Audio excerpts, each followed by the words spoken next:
Hello students, next हम discuss करने वाले हैं एग्जाम्पल नंबर 1 से। लास्ट हमने इंट्रोडक्शन पार्ट डिस्कस कर ही लिया है, फॉर्मूले आपको याद हो ही गए। डायरेक्टली स्टार्ट करते हैं। अब देखो, यहाँ आपको डायरेक्टली या तो क्वेश्चंस का आप डायग्राम के थ्रू समझो, या फिर डायरेक्टली आप क्वेश्चन भी अप्लाई कर सकते हो, फॉर्मूले अप्लाई कर सकते हो। मैं आपको दोनों तरीके समझाऊंगा directly. Find the angle between the x axis. मान लो एक एक्स एक्सिस है एंड द लाइन ज्वाइनिंग। आपको एंगल किसके बीच में निकालना है? एक तो एक्स एक्सिस के बीच में, and the line joining the point. Line joining point क्या? 3, -1। 3 कहाँ है आपके पास? एक्स पे 3 मान लो यहाँ। ये 1 है, ये 2 है, ये 3 है। ये -1 है, ये -2 है। एक्स पे 3 और ये 4 है। एक्स पे 3 और वाई पे -1।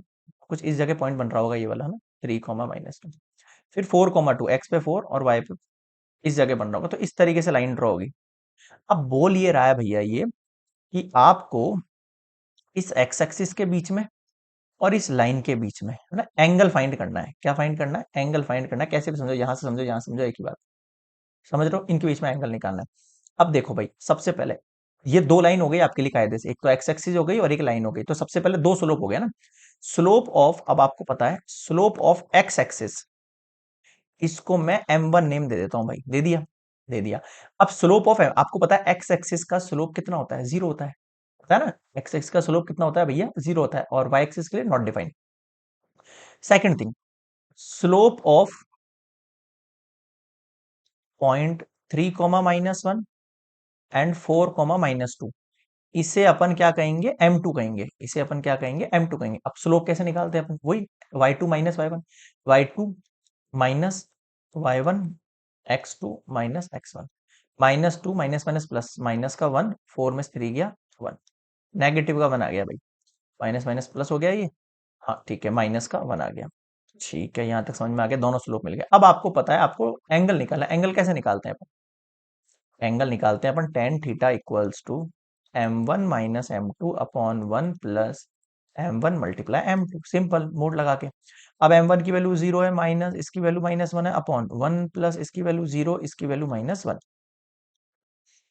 ये 1 हो गया, ये 1 माइनस, एक सेकेंड, प्लस माइनस, अच्छा ये 0 हो गया, सॉरी, ये प्लस में 0 हो गया। तो ये 1/1 बच गया। अब 1/1 का मतलब 1। अब tan theta equals to, next slide पे लिख रहा हूं, यहां तक एक बार पॉज करके कॉपी कर लेना आप।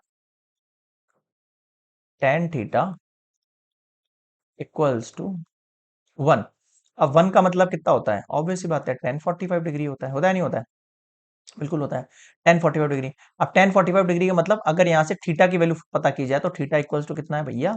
45 डिग्री। तो मैं लिख सकता हूं यहां पर, हैंस एंगल बिटवीन, है ना, angle between x axis and the line joining point is acute angle 45 degree. Okay, तो ये आपके पास थीटा की वैल्यू कितना आ गया है? 45 आ गया है।